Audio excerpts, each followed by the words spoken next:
අදත් අරගෙන ආවා මගේ හස්බන්ඩ් මට කියලා ගොඩක් වෙලාවට හදාගෙන කන්න කැමති කෑමක්. මේක යාට ගොඩාක් රසයි කියනවා.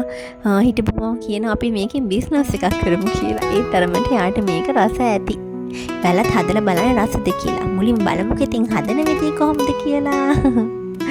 ඔන්න මේකට පාන් පිටි තමයි ඕනේ. පාන් පිටි වලින්ම මේක හදනවා නම් ගොඩක් රසයි. හැබැයි මම මේකට ආටපිටිත් දානවා. ඒ කියන්නේ පාන් පිටි වලින් විතරක් හදනවා නම් ගොඩාක් සොෆ්ට් එකට ගොඩාක් ලස්සනට රසට හදන්න පුළුවන්.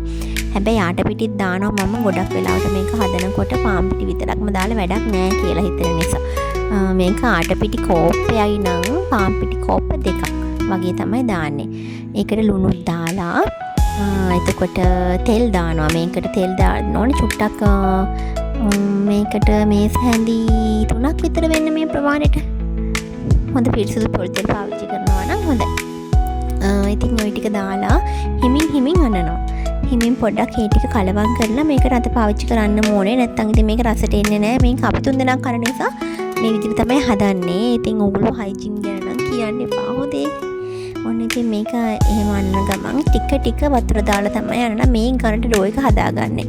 මේක මේ තරම්වත් චුට්ටක්වත් හද වෙන්නේ නැහැ තනිකර පාන් පිටි දානවා නම්. දැන් මම ආටපිටිත් පාවිච්චි කරන නිසා චුට්ටක් පාන් පිටි තනිකර පාවිච්චි කරන රෙඩි පොඩ්ඩක් විතර ඩෝ එක පොඩ්ඩක් ගන්න කමයි. ඔන්න ඔය ගන්නට ගොඩාක් කරන්න ඕනෙත් නැහැ අපි මේක. ගොඩාක් සොෆ්ට් වෙන්න කියලා ගොඩාක් කනන්න ඉන්න ඕනෙත් නැහැ. මේක ටිකක් ඔය වගේ ගුලිය වගේ වෙන්න හොඳට ටිකක් කැණුනට පස්සේ පොල් තෙල් ටිකක් උඩින් ගාලා වහලා තියන්න තියෙන පැයක් විතර තිබ්බහම ඇති. ඊට වැඩිය තියන්නත් පුළුවන්. මේක රෑට හදලා උදේට ගත්තාමත් පුළුවන්. එහෙම හදුවාම ගොඩාක්ම සොෆ්ට් එකට ගන්න පුළුවන්. මම එච්චර වෙලා තිබ්බේ නෑ මේ හවස හිතුණා හදන්න ගත්ත නිසා. ඔන්න එහෙම හදලා මම දැන් මේ ඒ ප්‍රමාණය ඒ කියන්නේ බෝල 4ක් වෙන්න වෙන් කරගන්නවා. ඔය තියෙන්නේ මම මේක කරනවා මේ බෝල 4ක් වෙන්න වෙන් කරගෙන අපි මේ ඒක කෑල්ලක් එක් බෝල කරලා ඒක වෙනම තියනවා අයින් කරලා. ඊට පස්සේ අපි මේකට මැදට ෆිල් වෙන්න දාන්න මගේ හස්බන්ඩ් ගොඩාක්ම කැමති මේකට පොල් සම්බෝල දානවට. ඉතින් අද හදලා තියෙන්නේ පොල් සම්බෝල තමයි ඔය හදලා තියෙන්නේ. පොල් සෝස් ගන්නවා මම නේද. පොල් සම්බෝල හදලා ඔය පොල් සම්බෝලයකට දෙහි දාලා නැහැ.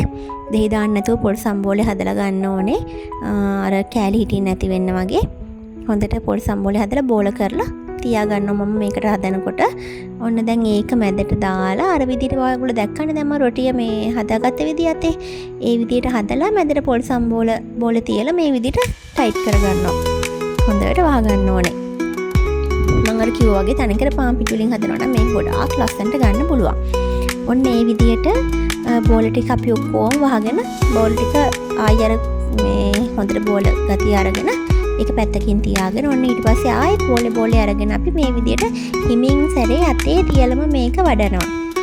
හිමින් සැරේ චුට්ට අතේ තියලම වඩලා තමයි අපි රෝලින් පින් එක පාවිච්චි කරන්නේ. ඔන්න අපේ චූටි පැටික්ක ඇවිල්ලා තියෙන්නේ. බබී ඔන්න අතපත දානවා. ඉතින් එයත් එක බේරෙන්න බෑනේ. ඔන්න ඉතින් එයත් එකක් අරගෙන අනනවා. ඔන්න දැන් මං හිමින් ඔන්න පේන විදිහට ওই විදිහට හිමින් චුට්ට තද කරගෙන පොල් සම්බෝල එළියට එන්නේ නැති වෙන්න මේක කරගන්න ඕනේ. ආට පිට දාලා තියෙන නිසා ටිකක් අමාරුයි වැඩේ. ඔන්න දැන් එකක් දාගත්තා ෂේප් එකේ.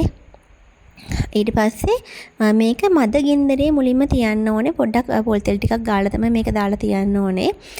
ටිකක් තියලා චුට්ට වෙලාවක් තියලා අර උඩ පැත්ත අපිට පේනවනේ අර පොඩ්ඩක් පිච්චීගෙන එනකොට පාට වෙනස් වෙනවා. අන්න ඒ වගේ වෙනට අනිත් පැත්ත දාන්න ඕනේ. ඔහොම දෙතුන් පාරක් එහෙට මෙහෙට දාලා ගන්න ඕනේ.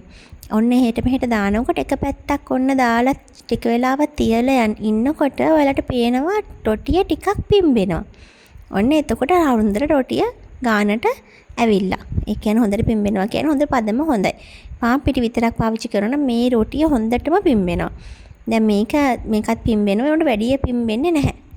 ඔන්න ඔයගොල්ලෝ බලන්නකො මම පෙන්නන්නම් ඒක ඒ විදිහට ආවහම ඔන්න අපේ දෝනිත් එක බෑ පේනවනේ අත දානවා අයියෝ බෑ වීඩියෝ කරන්න බෑ කියලා තමයි මම ඔය කියන්නේ. කරන්න දෙයක් නැහැ ඔන්න කරනවා හොඳේ. ඔක හරියට ගන්න දෙන්නේ නැහැ. ඉතින් රොටිය හිල් වෙනකන් එහෙම අත දානවා යා. ඔය මම මේ පොඩි එක්ස්පෙරිමන්ට් එකක් කරන්නේ යා පොල් සම්බෝල කන්න තියෙන නිසා එකකට මම චීස් දැම්මා. චීස් දාලා ඔක පැටිස් එක වගේ හදලා මම රොටිය පිච්චෙනකොට වටෙන් තිය තිබ්බා. ඔක මේ ඔකත් පොඩ්ඩක් වටේට පිච්චිලා එන්න දෝනිට හරි දෙන්න පුළුවන් කියලා. බලමු මේක එක්ස්පෙරිමන්ට් එක හරියයිද දන්නේ නැහැ. ඒක හැදුවාම බලමුකෝ. ඔන්න ඔය විදිහට හදලා මම රොටිය පිච්චෙනකොට අනිත් පැත්තකින් තියලා තියෙනවා. ඔන්න බලන්න රොටිය ඔන්න ඔයාලට පේනවද දෙපැත්ත පිච්චීගෙන එනවා.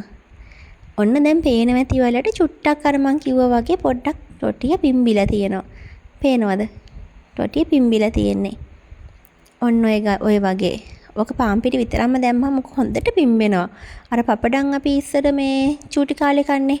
අන්න ඒ වගේ පිම්බෙනවා ඕක. පාන් පිටි විතරක් දාලා හැදුවාම. ඔන්න ඊට පස්සේ ওই රොටි අනිවාර්යෙන් හැදුවට පස්සේ වහලා තියන්න ඕනේ. එතකොට තමයි හොඳට එන්නේ. ඔන්න ඉතින් ওই විදිහට හදලා බලන්න ඕගොල්ලෝ මේක රසයි. හදලා කමෙන්ට් එකක් දාන්න. බයි.